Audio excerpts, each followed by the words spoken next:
recording? It is recording. It's all recording. We're all recording. So, MK, Yeah. Ken, Morning. Don, Linda, welcome to my house. And we're all here because we all have a common interest. We're all interested in finding out the truth about Bigfoot. And all of us have a different take on it. We all go a slightly different direction. We all specialize in different things, and it's a rare opportunity for this many independent researchers to come together at one time, and we just thought it would be a good idea to have a little round table and get it all on tape and see what we can come up with, just talk about it. So why don't we start? MK, why don't you start and tell us a little bit about yourself and what it is you've been doing this last decade and a half. Yeah, well, sometimes I wonder myself, but I don't really consider myself a researcher, so to speak. I started out researching the Patterson film, but ultimately it does lead into some areas of research. I mean, it has to, especially if you go far enough to reach a conclusion in your own mind, about whether it's authentic or not. Because if it is authentic, then what's next? What do you do about it? Or is there anything that can be done about it? Now, it is. It's continuing.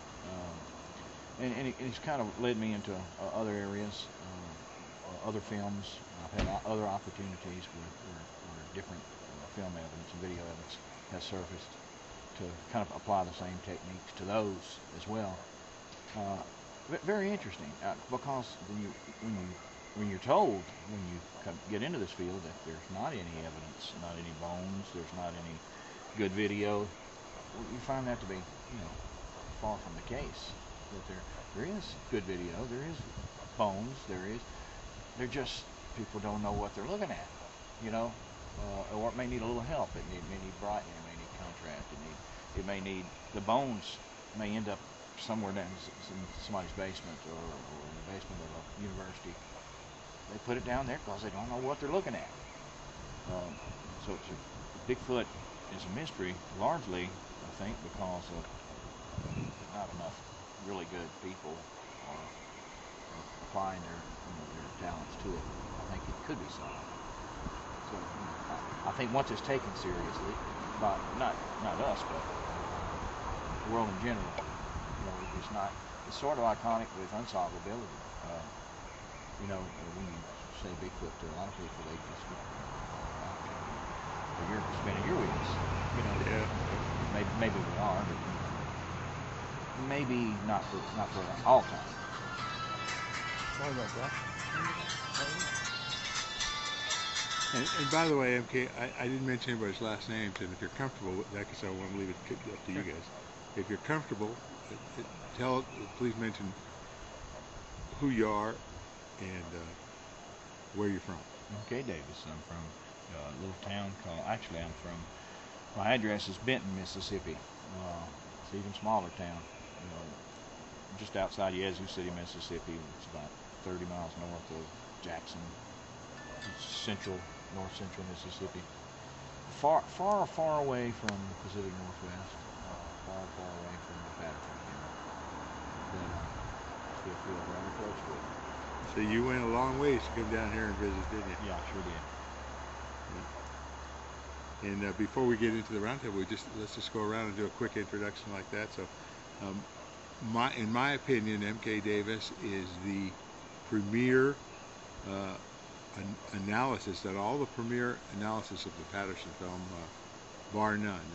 And many people have looked out on the web and they've seen this stabilized picture where it's not all bouncing around and everything. Well, that's an example of MK's work. He's done some amazing things, and I've had the privilege of getting to see some of his detailed work, and nobody can touch it. Nobody can.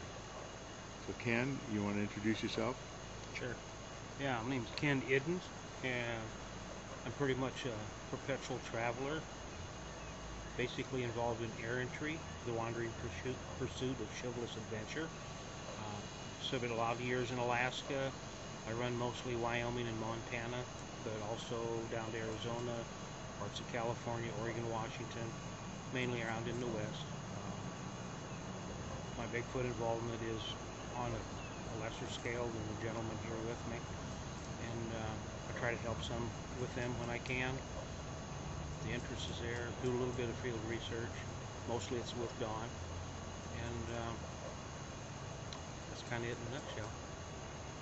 All right, thanks. And I'm Bob Smallsback. I'm known as JavaBob. Got into this business, if you call it a business, because of my involvement here in town and trying to work with the community to find a way to get tourists to come out to this beautiful place. And had a meeting and came up with some ideas. And one of the members of the Chamber of Commerce at that time came up to me and said, what about Bigfoot? And basically the rest is history. And that person is here with us today, as a matter of fact. And so this is my front yard. We're just kind of enjoying the weather out here. Don? I'm Don Monroe. I'm from Montana, little town of Lima. It's a very small town, and so the population there is zilch.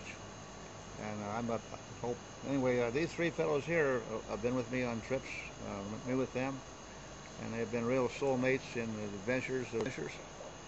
Too much to tell, impossible. But basically, I'm a researcher like he's much to research without evidence, but we have evidence more than people realize. And I think in just a statement that to me that he's worse enemy. I mean, exploring man too. They don't read sometimes what they find and do find. But we're out here to find the truth. It's not for popularity. It's for history. Historically, it's very important. The fellows here could perish at any time. We want to get it all down before it's done, before we're over. And that's what we're here for today. We came across country recently from my place to Mid Plains in Alaska, that direction, and it's quite an effort, and it's almost beyond a shadow of a doubt. You can't explain it. And one more thing, I think we don't realize too, sometimes our own potential or lack of it. And we got to have cooperation in order to make this work. And that's where we're going down. Man is his own worst enemy because he does not cooperate with what he has out there in the general field of lay people. I'm glad to be here. Thank you, I'd Bob. also like to point out that there's a misconception that a lot of these people are for the money. None of us here have any money. And these guys, when they came out here on a wing and a prayer. That's a long way to go, and the only thing that drives them is a passion to find the truth. That's it. No money. Nobody's making money here. So for some reason, everybody thinks everybody is out to make money. We're not. We're out to find the truth. That's it. Linda? Yeah, I'm Linda Martin, and I'm JavaBob's neighbor. And I started looking into the big phenomena in 2005, mainly because there have been about 5 sighting reports within a mile of home. So my research area is in Happy Camp, and I'm not a traveler like these guys are. Well, we'll see if we can change it. Get you out there. Maybe someday. And first of all, Happy Camp, right behind the camera, there's a road. You might hear a car go by every and again. That road is federally recognized Bigfoot Scenic Byway. On the other side of the road is the Klamath River, and the other side of that is the Marble Mountains. So we're right in the thick of it here. MK, let's start over and talk a little bit about, I guess we just make an open discussion, Don was saying that we've gone out all together. I used to work with searching for Bigfoot. I've since broken my ties with them. I'm still in touch with a lot of their researchers and things, but I'm no longer involved with them. But we had gone out many times and worked with whoever we could work with to try and get some answers, and that's where I met Don Monroe. Don and I had probably 80 to 100,000 miles together, packed up in that truck. Unknown decade in the map, actually. Yeah, we've been cross country together at least 2 times. About 4 times. All right, well that's at least 2, 4 times. So It was a incredible trip. got to know each other and became pretty close. When I say friends and what we do in the woods, you got to rely on who you're with to cover your back to save your life. I mean, we're in some pretty rough places and some pretty strange situations, and not everybody appreciates the fact that when a Bigfoot researcher comes to town, because they'll assume he's crazy, so they get to see what we've had. We had A. Davis over here talking about the evidence that's out there. We've all found bones, we've all found materials, all things they say they don't have. Got some in my house, you know, and yet people assume that with today's day and age and all the technology we have, if these things were out here, we'd have found them. Well, from my house here to Alaska, there are 57 missing airplanes that have gone down. Technology can't find something as big as an airplane that's sitting still and not trying to run away from them. Then just think if there was something out there that didn't want to be seen in all the wilderness between here and there, you're not going to walk up and find it. You've got to be pretty fortuitous. You've got to learn to look for signs. You've got to figure out, because there's nobody ahead of you to tell you what to do. You got to figure out what signs to look for, you know, and it's much more difficult than people think. Go through, well, I have a book called Monsters, Myths, and Me, and in that I refer to this as the whole genre as a tapestry. And that tapestry has been woven by thousands of people, and some of them are pretty far out, and some of them are just in it because it gives them some notoriety, because they can be an expert in a field that nobody can challenge because nobody really knows. And so there's a lot of misconceptions and a lot of false information out there, and our job is to look through that tapestry and find the threads of truth and reweave them into a different tapestry that's going to solve this mystery. So it's not an easy task. It really is, and it gets into your blood because you're going places people have never gone before, doing things people have never done before, and learning things people have never admitted before. So it's pretty exciting. So now let's just make an open forum. Anybody have anything they want to share? Now's the chance. Well, one thing I can share here, just observing right here in this area. A question last night in the radio brought this to my mind. But when you think about it, the reservation area is right adjacent to here, and the people who live here for generations have accepted the Sasquatch as a living entity. And they accept it with open arms, you might say. No one's trying to prosecute, I mean, even find them very hard. Well, by and large they have done, but there's still some. Yeah, the younger generation are a little more skeptical. jaded. Yeah, they're jaded. Yeah.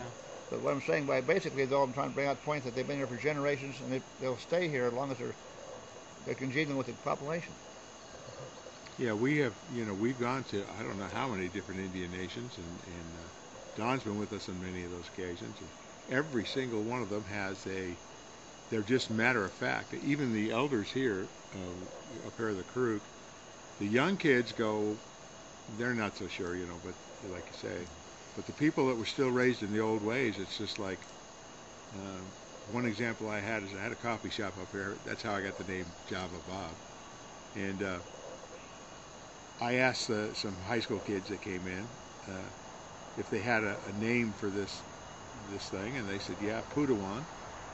Well, Putawan is the local high school mascot, and the name means spirit of the forest, which is pretty nondescript. It really doesn't say anything, and most native peoples we found have names that are very descriptive because they don't have all the verbs and adjectives that we have in our language.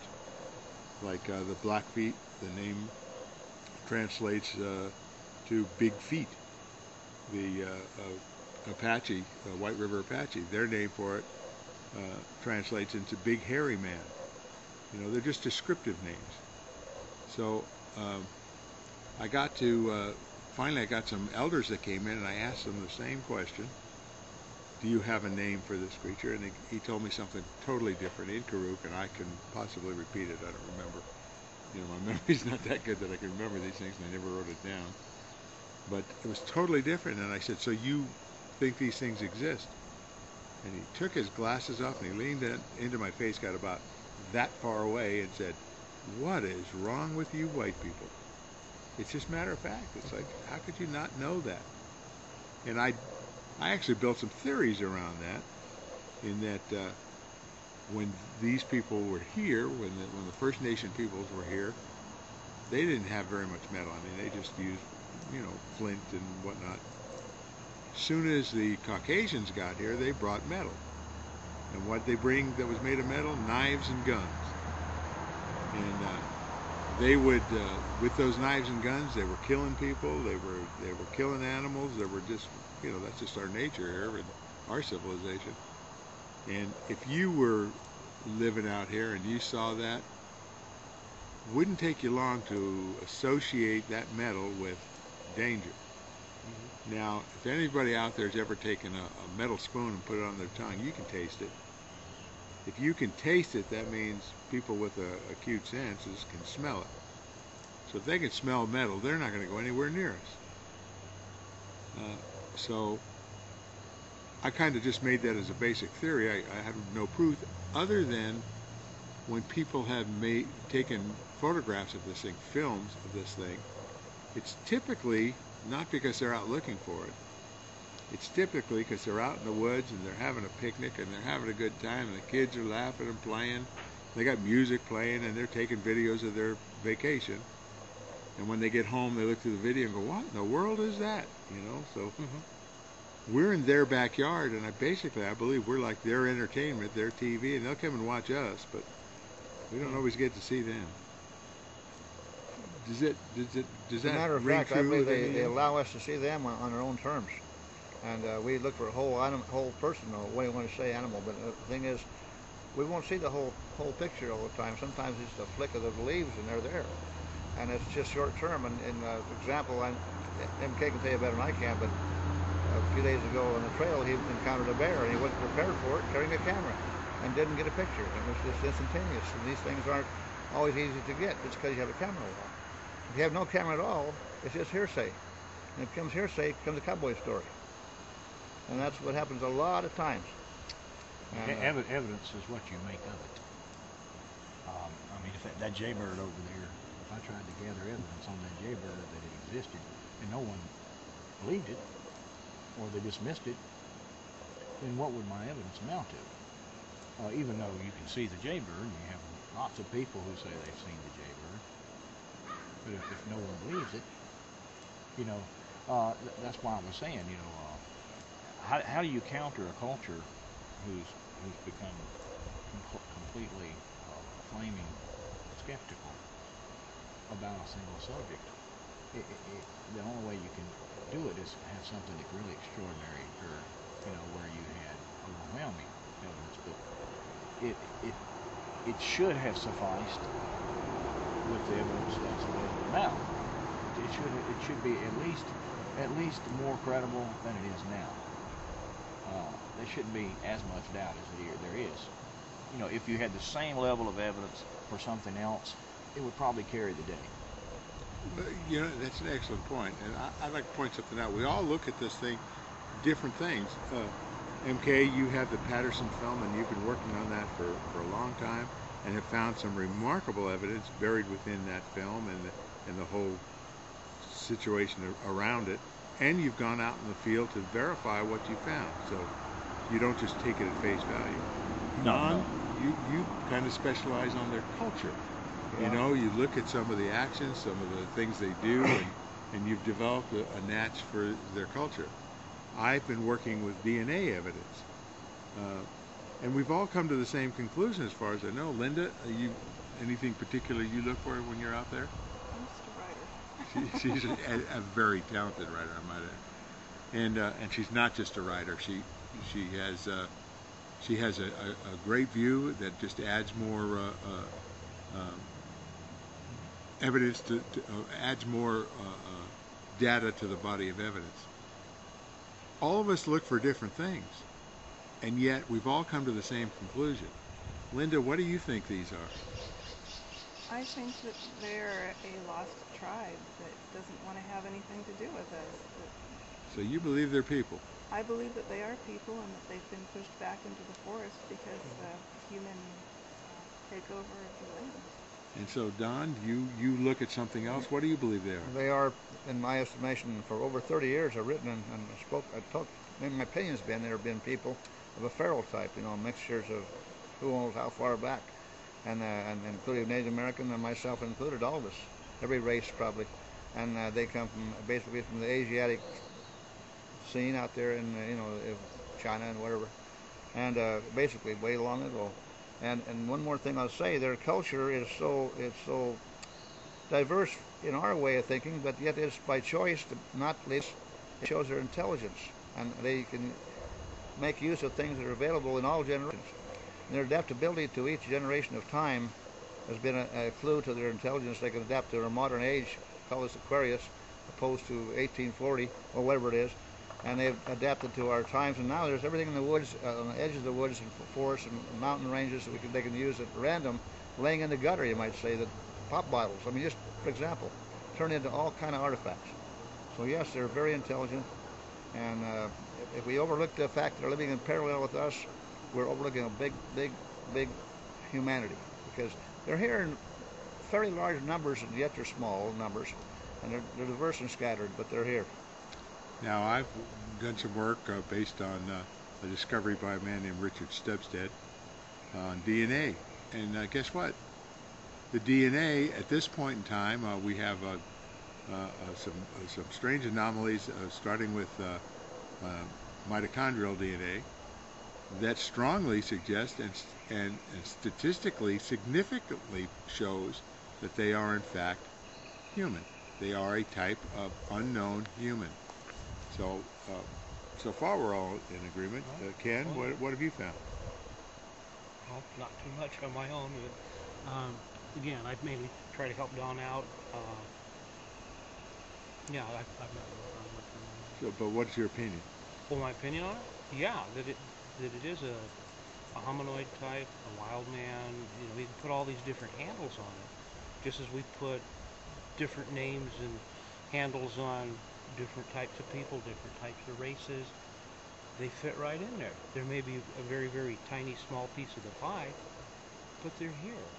So you believe the people as well? Oh yes, oh yes. I would never do anything in my power ability to harm one, to hurt one. I would share an offer if I had something or an encounter. I'm sure that they would disengage with humans. That's been their situation over the years. They've been taught there's man, there's pain, there's problems. They're out to hurt me, they're out to get me. Somebody's got to conquer me. So they stay away. No different than animals, wild animals out there. You don't walk up, as MK and I were hiking down into Buff Creek here a few days ago, came around the bend in the logging road. There was a black bear walking straight on. As soon as NK mentioned bear, that bear turned and was gone in a nanosecond. It was just gone. It didn't stop to go, oh, let me check and see what these are. Through eons of time, I feel they've learned, you know, that man is pain, is problem, is danger, and they're going to take flight. They're not going to stick around and go, well, maybe this is a good guy, and have trouble having to. They're going to take the path of least resistance and get out of it. No, I have no doubt that the human side of things, they are. And until somebody proves it otherwise, they are. Okay. What have you found on the Patterson film? Not just the Patterson film, but other films as well. I should lay off of that, say your research. Yeah, it's I don't see anything that disqualifies it from being a human. You know, I sort of look at it from that light, that there's not anything on there that tells me that this is not a human being. And when you look at the film and you analyze it, you know, data factually, you realize that it's not, well, it's covered in fur. No, it's not covered in fur. It's sparsely haired. You can see skin through it. So there are plenty of examples of modern man that are unusually hairy. You see, that doesn't disqualify it from being a human.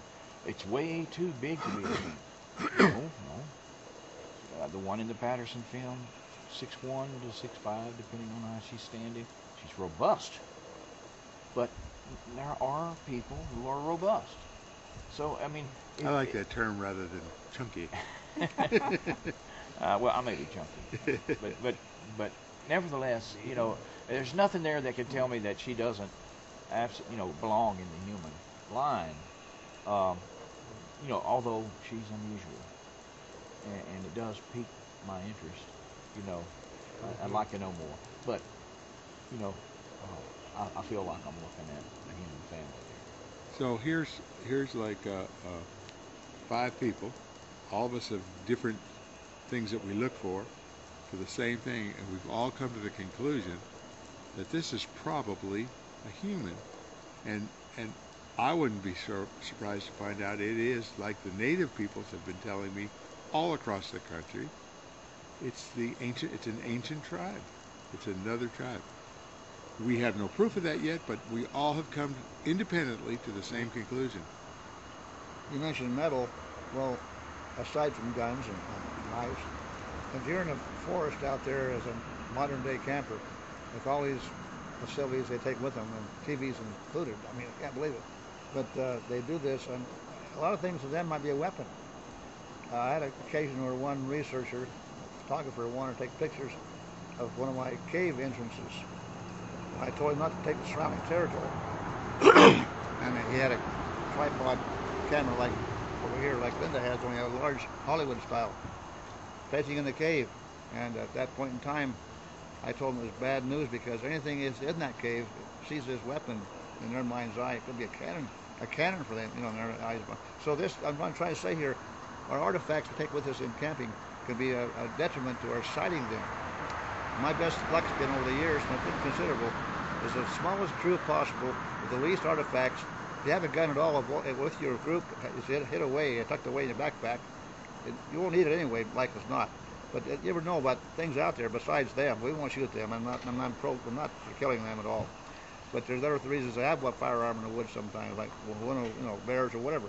But the thing I'm getting at is you got a weapon to a Sasquatch could be a simple camera in your hand. It could be a can of beans even. They don't know. Yeah. Shiny can of beans could scare them off. And it brings up a good point, Don. When we're out there, the things that we fear the most, I guess I can't say them in order because that's an individual thing, but snakes, dogs, Wild dogs, because they're very hazardous. I've encountered those. Going down a big step would be bears and cougars, because they tend to avoid men, but they are dangerous. But another thing that's become a big threat are wild pigs. They're pretty prominent out there. Other than that, the only real danger out there is other people. Pocalolo growers. I mean, marijuana growers are a threat to us in the woods. In some places I've been. Down in Australia, down there, we had that same problem out in the Pilliga Scrub. Hundreds of square miles, thousands of square miles, and they still consider that a danger. And the blokes down there all recognize the necessity of a rifle. If they got one aboard, take it with them. And that terror can scare off the yowie. Just a rifle presence. So just showing you how it can work. That's another thing. We were amazed at how similar these things are in other parts of the world. It's not like it's just here. A lot of people think they're in the Pacific Northwest. Well, they're all over the country. And I've come into contact, I can't tell you how many people I've talked to that were hunters. People say, well, they're out there in the woods with guns. They would have shot one by now. I can't tell you how many people that I've talked to that said, yeah, I saw one. I pulled up my rifle, I pointed at it, I got a good look at its face because it had a scope on there, whatever, and I couldn't shoot it. It looked like a person. And then it was gone. Or I've even met people who says, I shot it, went up to it, saw it, said, oh my gosh, this is a person, and buried it, and never wanted to talk about it ever again.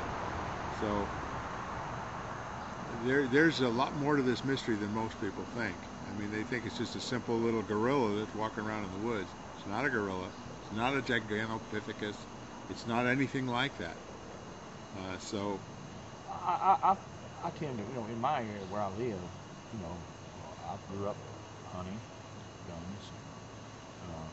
I noticed, that when you go into those areas with large tracts of land, that the hunters seem to stay on certain areas. Absolutely. And they don't enter into the darker or less traveled areas, and then the game seems to stay in the less traveled areas.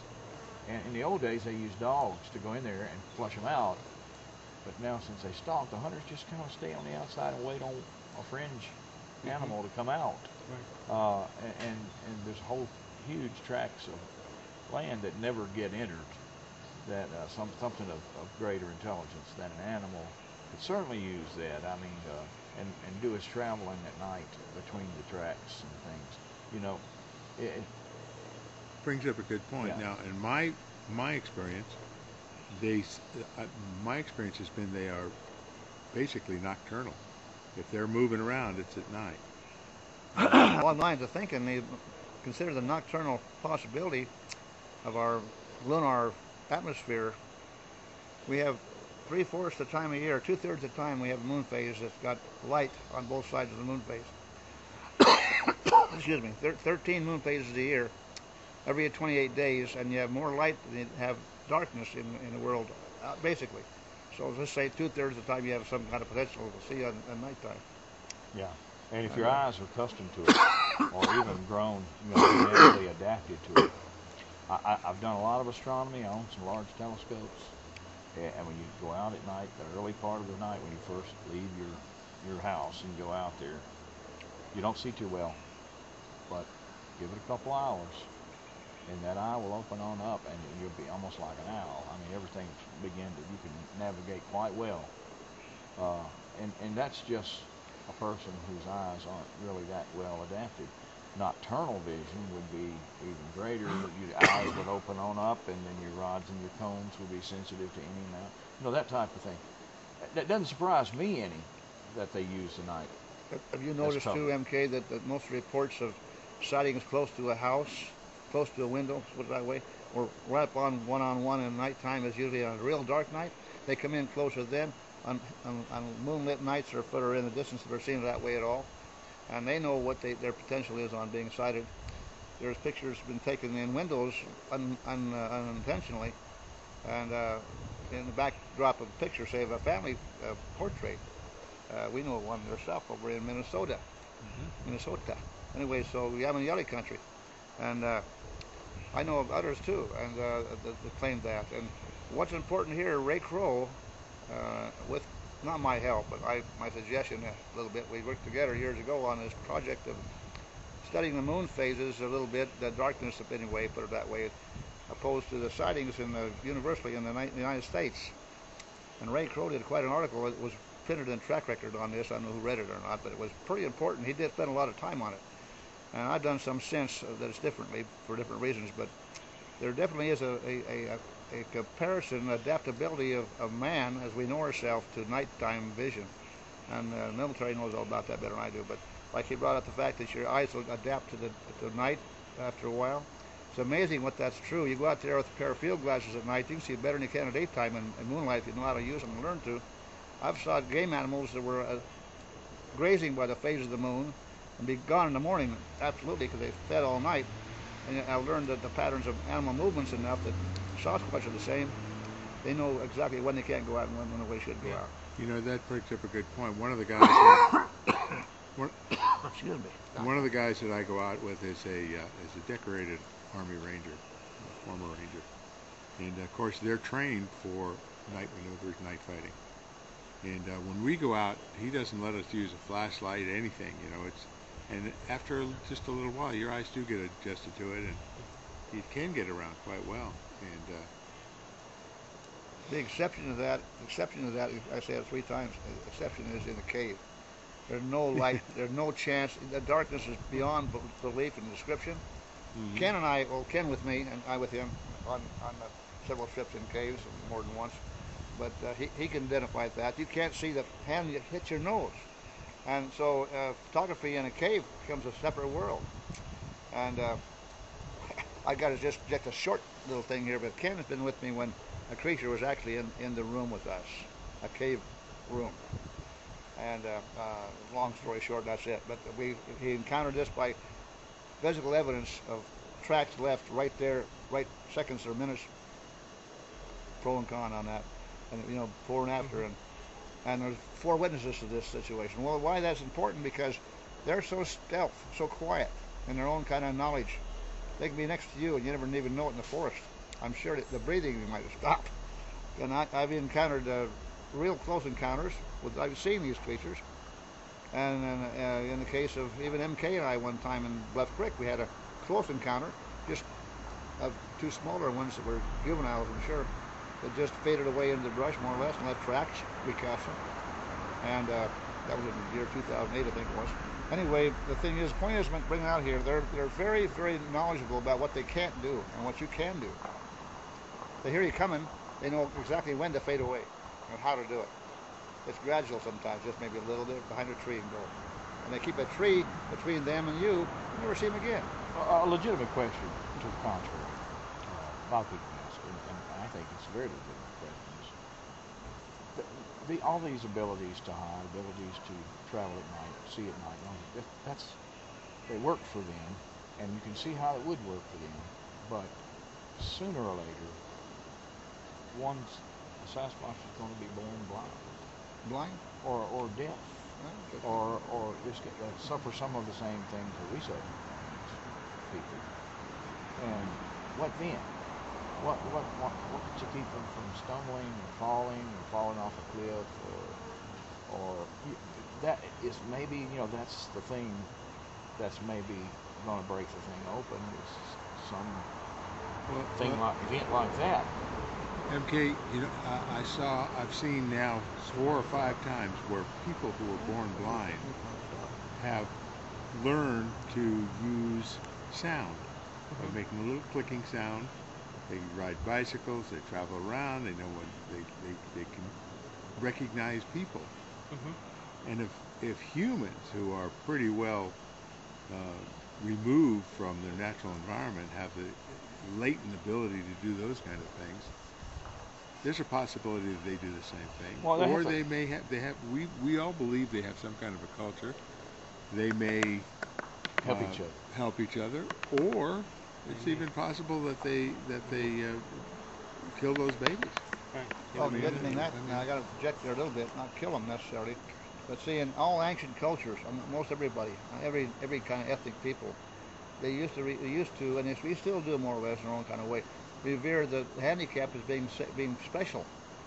In Polynesia, for example, if you were born with a lesser intelligence than they wanted you to have, they made you into a real important person of the community, giving you a status quo where you were cared for and maintained, you might say.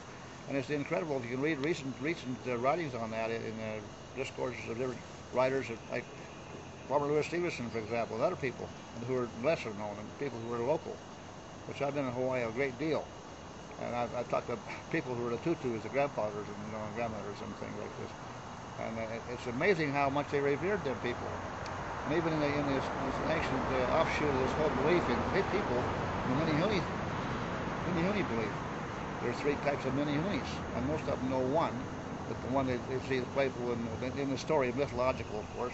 But they also have the ones that are empowered in their abilities that are another thing entirely. I won't go there, but the thing is to contradict being killed outright. That also occurred, but it was in extreme cases. And even when they had their person killed in battle, their husband, they disfigured themselves. The women would disfigure themselves by cutting off fingers, like Native Americans often did this too in certain tribes, and different things they did. So I think there's adherence, because these are human. I believe, my belief in the culture of the Sasquatch, which I'm more interested in the intelligence of these creatures to show why they really are there. That to me proves that they're there because they're intelligence. Yeah. Now, I guess what we're all saying, and what I've heard so far anyway, is we don't know. We just haven't got a clue. We can only speculate, and so that doesn't diminish any of the other evidence we do have. No, sure don't. I keep hearing from people, well, you think by now they would have found a bone.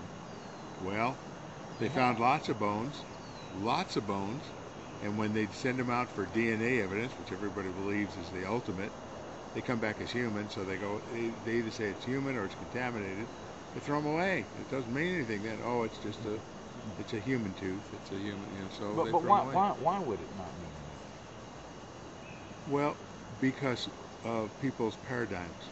Preconditioning. If it comes back as a human, then it's not what you were looking for. We don't need it. Precisely the case in yourself, when you found one time you thought was a femur in an area one time, and let her go. I threw it to the side. Now that femur may have had some real significance in this whole program, where we was at, where you were at the time. Yeah. Yeah, he could have. I mean, I kick See, myself for that's it. a nonchalantness we all have in us. I pass up things too. I come back for them. They aren't even there anymore. You know, the animals took them away or whatever happened to them. And most bones will diminish in the woods in a matter of hours or days. A dead kill animal. Who's found a dead bear skeleton? I haven't found one yet. Well, I have one of the guys up here found one. It's rare to find Very, one. very rare. First of all, in the woods, this is a temperate rainforest, and in the woods, the soil is very acidic. And so these things will start to decompose quickly. In Washington State, though, All the small rodents and whatnot, that's to them, that's calcium, and marrow is food. You know, animals will disperse them. The scavengers will pick them up, disperse them all over, so they're not left in one. We live in a very rural area. It's very unique. If somebody hits a deer on this road, which happens quite often, you come back the next day, you won't find it. It's been pulled off and eaten or scavenged or... And what's to say a so-called Sasquatch coming along and had a free meal? I mean, I'm not beyond that. If I saw a fresh kill, it really wasn't sour yet, take it away, needed food. We're not beyond that. Hunter-gatherers, we're still that. So that question to me is mute when people say, well, how come they haven't found it? Well, I know they found bones. I know they found these things. They just, out of a paradigm, they throw it away. They did exactly This what same I thing- did. Yeah. Now with our DNA evidence, we found that it was so subtle, the significance of this. There's 3 billion pair of combinations of DNA in the human genome. When they do 3 billion, when they do DNA, mitochondrial DNA, they check about 700. And that's enough to tell them what species this is. And that's all they're really interested in. You know, Jeff, one more thing I got to point out here. Not just my case, it's everybody collectively in the lay world mostly. You know, I'm a maverick. But the thing is, early on, going back to 1995 and 2001 and 2 and 3, those years, for example, and 4, even 5 and 6 even, I turned in numerous times hairs that they can't be possible, Don. They're all human, too human to be possible. Well, then these are academics saying this, and suddenly they become now with a question mark, and those are all no longer available or comparable. It's a shame because they are also not giving back to you. I turned in numerous times hair follicles. They said they can't get DNA if it has a root on the end of it. But yeah, medulla, the terminology. But you know, that's all true, I guess, to a point. But now we're changing that. And what's the sad thing is, even in trackwave casts we've taken from these creatures repeatedly, they're too human to be possible. They're too big to be possible, but they're human. And what we got it now, we're wondering about this. Question mark there. And they're gone now. The whole evidence is gone. And sometimes damage has been done to the person or the group because they've been misinterpreted. So that's important to know too. It's a paradigm, clearly a paradigm, and people think it can't be. Now, what the breakthrough that really is opening this up now, and there's several groups of people that are working on this DNA issue now. Some of them have been doing it for a long time, but never finding anything. And Richard Stubstead, who's not a Bigfoot researcher, was not involved in this in any way except curiosity, and he got involved just carrying some samples back and forth. Got to looking at these and found that in one of these samples that we were pretty certain came from a wild man, 2 pair were different than any other human in the government's gen bank. 2 pair out of the 740 that they tested. Well, that's nothing. That means nothing. And so these DNA samples are coming back contaminated or probably human or 99% human, which all of us have seen in the past. Now there's some significance to it. So he went back and started looking for vetted samples. And vetted meaning they were gone through and they did some rough background to make sure they were most likely coming from a legitimate setting, and started to see this repeat. And when that repeats, that's significant. And so we had samples that were coming from sightings and encounters that we could verify were probably authentic. that were repeating with the same anomaly, Right. which opened the door to all kinds of research. So I really believe that once people get this down right and get the information together and get some nuclear DNA, which really is going to show the nuclear comes from the combination of the mother and the father. The mitochondrial is just from the mother. When they get this all together, I think it's going to blow this thing wide open. We've been able to entice the people look on the web. They see that Oxford University is starting to do this, because none of us can afford to do the nuclear DNA. That's first of all, just to have that done is anywhere from $20,000 to $50,000. And then if they do find something unusual, they have to develop primers in order to do any research with it. And those primers, to date, the only place that's ever really been able to establish and develop primers for an extent, or for people that we couldn't get a ton of this samples from, was Max Planck Institute. And because of that, they can now say that the Neanderthal didn't go extinct, it became assimilated into our culture, because something like 80 or 90% of Caucasians have DNA, have Neanderthal DNA in them. So it strongly suggests that we just interbred and they went away. So it's not something that's going to happen overnight.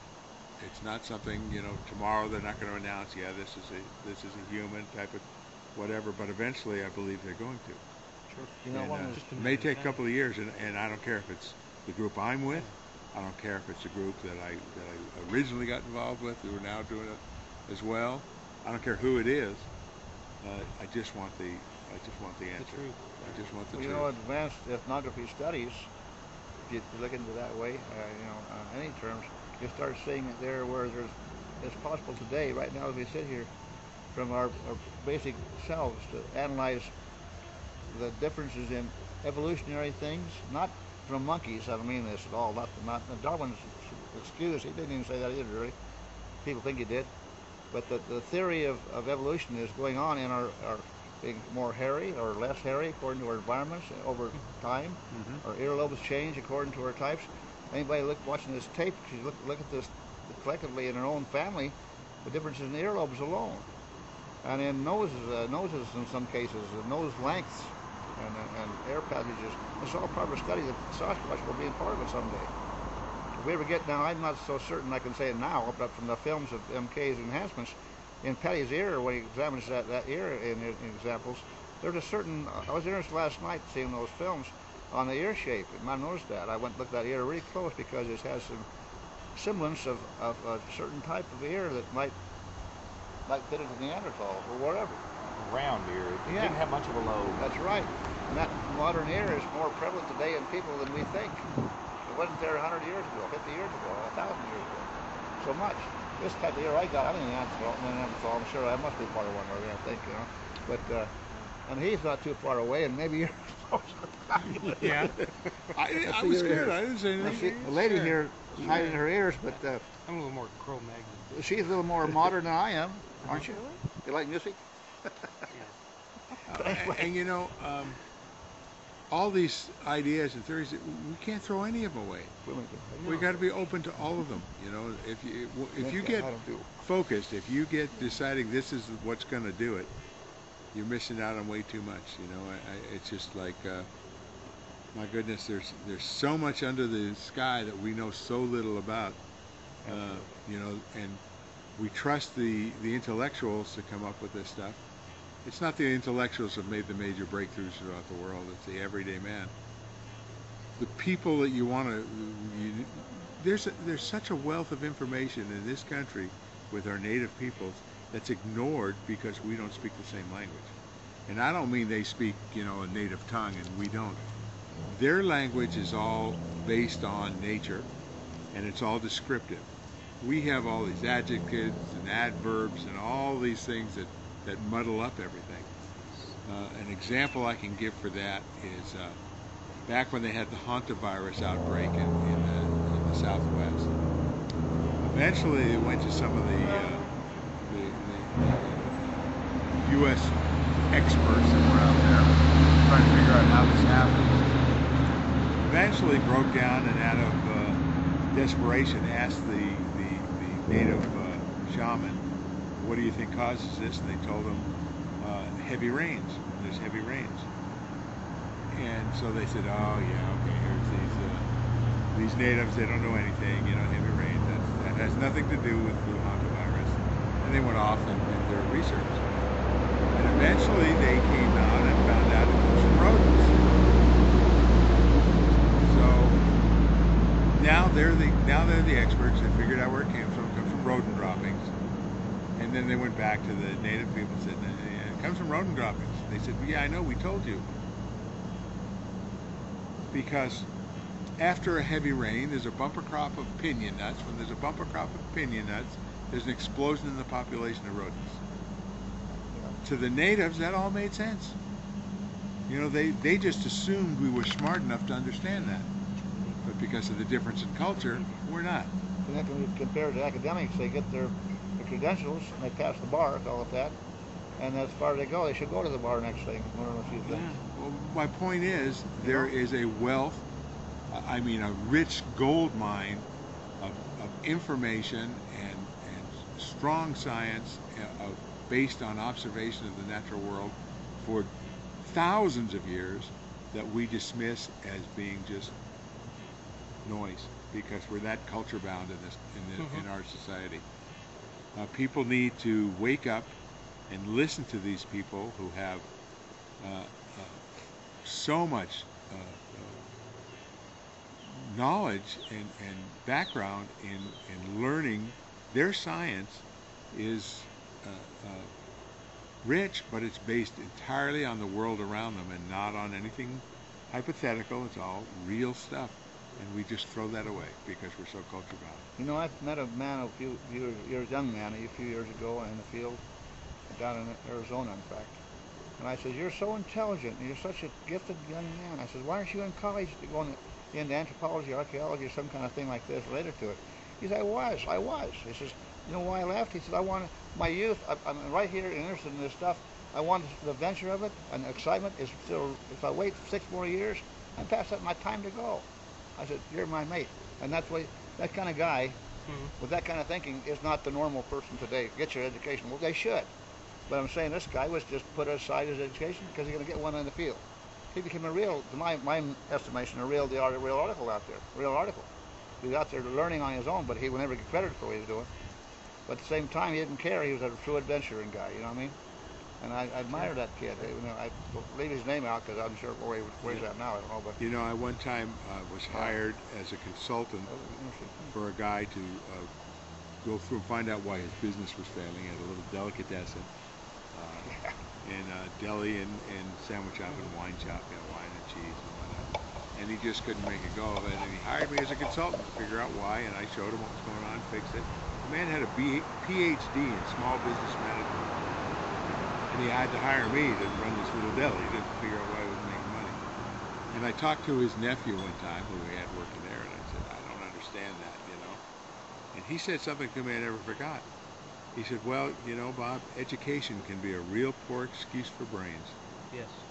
And I thought about that, and I realized that having some intuitive knowledge, I mean, having some way of putting that stuff to use, and that education would be an unbeatable combination. But either or is not generally enough. In certain fields like this interest right here, there are no set standards for anything as far as you can't get a PhD in Bigfoot. No. I mean, and even the Wizard of Oz couldn't give you a PhD in Bigfoot. Right. You know, so what does it mean to be an expert? I don't know. Well, I do. I've used this, and you know, all of us have given talks all over the country. But I remember I opened one, and I said I was introduced as an expert in this field of cryptozoology, which there's no such thing, by the way. Cryptozoology just means the study of things that doesn't exist. Yeah, it doesn't really exist. You can't get a degree in that. But I said, yes, going by the definitions here, I am an expert. Everybody knows that an X is a has-been and a spurt is a trip under pressure. So I qualify. And that's how I began my speech, because I don't know any more than anybody else. I only know what I've observed. I won't dismiss anything somebody tells me, no matter how off the wall it is. I may not agree with it, but I file it away, because so far I've found... You want to quote Eric Van Daniken when he said about that? Quote him. No, go ahead. It is paraphrased, but Eric Van Daniken, not one of my heroes, I guess called that, he said in essence, you deserve it. Well, not expect to be kissed or hugged, but you should be allowed to at least present your theory and be analyzed. Yeah, basically what he said was the most you can accept when you come up with a theory about something that's unusual like this, the most you could expect is that people will listen to you. Yeah, right. Exactly. That's it. Right. You can't expect everybody to buy into it. But the expert becomes the person someone says they're an expert, but they're not an expert themselves.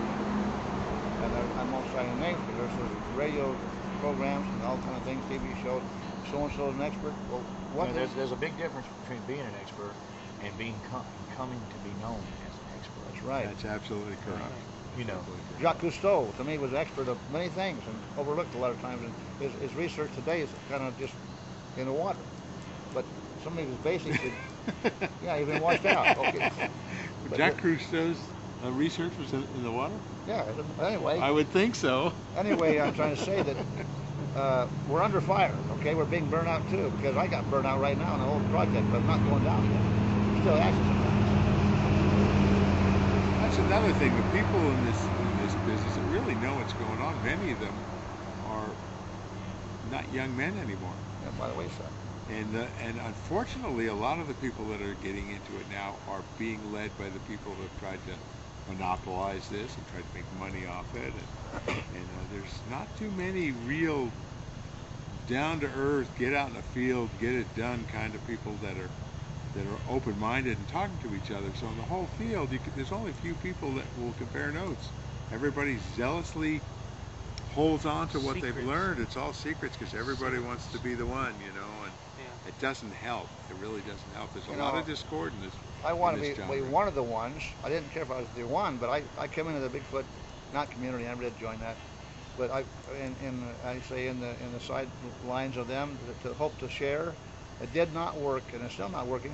Right in my mind scope of a few days away are groups of people who you'd like to fraternize with. You wouldn't even dare tell a mate that you're going to be a friend. They wouldn't even want to accept you that way. You're a kook, you know what I mean? All of a sudden you're on the lamb, you know, on a lamb chopper. Yeah. And I can't tell you how much information I've shared with people that I saw come up in books and things like that, which is fine, you know, I shared to get it out there, but it was all of a sudden it was their discovery. You know, yeah, it's well, like, something not right about that. I really admire that. To share your credit, if you got any, if you share your credit with people, things, it's all not their favor, it's in the collective favor of acceptance, because more than one person is involved in it. I'm Dr. Sassy or somebody, well, so what? You just plain Dr. Sassy, but you've got some mates in there with you. Well, you've got a collective more believable, because you got more people to assemble into some kind of a believable object. Yeah, there's so much vicarious association. My brother's cousin, uncle shook hands with somebody that saw one once, and therefore they're an eyewitness. And it's, with my limited areas with all of this, I see too much armchair, I want to say experts, but armchair people that have this great knowledge. A lot of it's off the internet, a lot of it's from stories they've heard. They hear a story, they go tell it to a friend of theirs, their friend focuses on their